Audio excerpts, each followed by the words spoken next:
ಕಲಿಕೆಗೆ ಸಹಕಾರಿಯಾಗುತ್ತಿರುವ ಕಲಿಕೆ ಟಾಟಾ ಟ್ರಸ್ಟ್, ಶಾಲಾ ಶಿಕ್ಷಣ ಮತ್ತು ಸಾಕ್ಷರತೆ ಇಲಾಖೆ ಹಾಗೂ ಕಲಿಕಾ ಟಾಟಾ ಟ್ರಸ್ಟ್ ಇವರ ಸಹಯೋಗದಲ್ಲಿ ಶಾಲಾ ದಾಖಲಾತಿ ಮತ್ತು ಹಾಜರಾತಿ ಆಂದೋಲನ ಕಾರ್ಯಕ್ರಮವನ್ನು ಸರ್ಕಾರಿ ಹಿರಿಯ ಪ್ರಾಥಮಿಕ ಶಾಲೆ ವೆಂಕಟಾಪುರದಲ್ಲಿ ಏರ್ಪಡಿಸಲಾಗಿತ್ತು. ಈ ಕಾರ್ಯಕ್ರಮವನ್ನು ಡೊಳ್ಳು ಬಾರಿಸುವ ಮೂಲಕ ಉದ್ಘಾಟನೆ ಮಾಡಿ ಜಾಥಾ ಕಾರ್ಯಕ್ರಮಕ್ಕೆ ಚಾಲನೆ ನೀಡುವುದರ ಜೊತೆ ಊರಿನ ಪ್ರಮುಖ ಬೀದಿಗಳಲ್ಲಿ ಶಾಲೆಯ ಕೆಲವು ವಿದ್ಯಾರ್ಥಿನಿಯರು ಭಾರತೀಯ ಸಂಪ್ರದಾಯದಂತೆ ಸೀರೆಯನ್ನ ಧರಿಸಿ, ಇನ್ನು ಕೆಲವು ವಿದ್ಯಾರ್ಥಿನಿಯರು ವಿವಿಧ ಕರುನಾಡ ವೇಷಭೂಷಣಗಳನ್ನು ತೊಟ್ಟು ಸಾಗಿದ್ರು ಮತ್ತು ರಾಷ್ಟ್ರೀಯ ನಾಯಕರುಗಳಾದ ಮಹಾತ್ಮ ಗಾಂಧಿ, ಭಗತ್ ಸಿಂಗ್, ಕಿತ್ತೂರು ರಾಣಿ ಚೆನ್ನಮ್ಮ, ಸಾಲುಮರದ ತಿಮ್ಮಕ್ಕ ಹಾಗೂ ಲಂಬಾಣಿ ವೇಷವನ್ನ ಅವರ ಪದ್ಮ ವೇಷವನ್ನ ಧರಿಸಿ ಶಿಸ್ತಿನಿಂದ ದಾರಿ ಉದ್ದಕ್ಕೂ ಘೋಷಣೆಗಳನ್ನು ಕೂಗುತ್ತಾ ಲಂಬಾಣಿ ಮಕ್ಕಳು ನೃತ್ಯ ಮಾಡುತ್ತಾ ಮುಂದೆ ಸಾಗಿದ್ರು. ವಿದ್ಯಾರ್ಥಿಗಳ ಕಲಿಕೆಗೆ ಸಂಸ್ಥೆ ನೀಡಿರುವ ಕರಿಪತ್ರಗಳನ್ನು ಗ್ರಾಮದ ಜನರಿಗೆ ಹಂಚಿದ್ರು. ಈ ಜಾಥಾದಲ್ಲಿ ಜನರಿಗೆ ಜಾಗೃತಿ ಮೂಡಿಸಲಾಯಿತು. 1ನೇ ತರಗತಿಗೆ ದಾಖಲಾದ ಮಕ್ಕಳಿಗೆ ಪೆನ್ನು ಮತ್ತು ನೋಟ್ ಪುಸ್ತಕಗಳನ್ನು ವಿತರಿಸಿ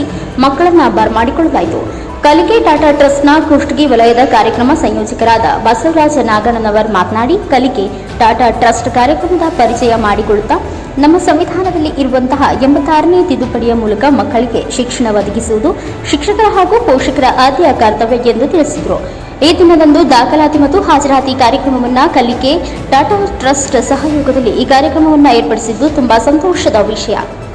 ಇತ್ತೀಚಿನ ದಿನಮಾನಗಳಲ್ಲಿ ಶಿಕ್ಷಣ ಬಹಳ ಅವಶ್ಯಕ. ನಮ್ಮ ಸರ್ಕಾರಿ ಶಾಲೆಯಲ್ಲಿ ಎಲ್ಲ ಸೌಲಭ್ಯಗಳಿವೆ. ಇದರ ಸದ್ಬಳಕೆಯನ್ನ ಗ್ರಾಮದವರು ಬಳಕೆ ಮಾಡಿಕೊಳ್ಳಬೇಕು ಎಂದು ಸಮೂಹ ಸಂಪನ್ಮೂಲ ವ್ಯಕ್ತಿಗಳಾದ ಶ್ರೀ ಹನುಮಂತ ಗೋಡೆಕಾರ್ ಅವರು ಮಾತನಾಡಿದರು. ಈ ಸಂದರ್ಭದಲ್ಲಿ ಅಧ್ಯಕ್ಷರಾದ ಮುತ್ತಪ್ಪ ನಾಯಕ್, ಉಪಾಧ್ಯಕ್ಷರಾದ ಲಲಿತಾ ಗೋಣಿ, ಟಾಟಾ ಟ್ರಸ್ಟ್ನ ಸಂಯೋಜಕರಾದ ಬಸವರಾಜ ನಾಗಣ್ಣವರ್, ಬಸವರಾಜ ಹಾದಿಮನಿ, ಗ್ರಾಮ ಪಂಚಾಯತ್ ಸದಸ್ಯರಾದ ತುಕಾರಾಮ್ ಕಮ್ದರ್, ಟಾಗೂರ್ ನಾಯಕ್ ಮತ್ತು ಎಸ್ಡಿಎಂಸಿ ಸದಸ್ಯರುಗಳಾದ ಗುರುನಗೌಡ ಗೌಡರ್, ಸೋಮವ್ವ ಜಾಲಿಹಾಳ, ಲಾಲಪ್ಪ ನಾಯಕ್, ವೆಂಕಟೇಶ್ ಕಮ್ತರ್ ಸೇರಿದಂತೆ ಇನ್ನು ಅನೇಕ ಗಣ್ಯಮಾನ್ಯರು ಇದೇ ಸಂದರ್ಭದಲ್ಲಿ ಉಪಸ್ಥಿತರಿದ್ದರು.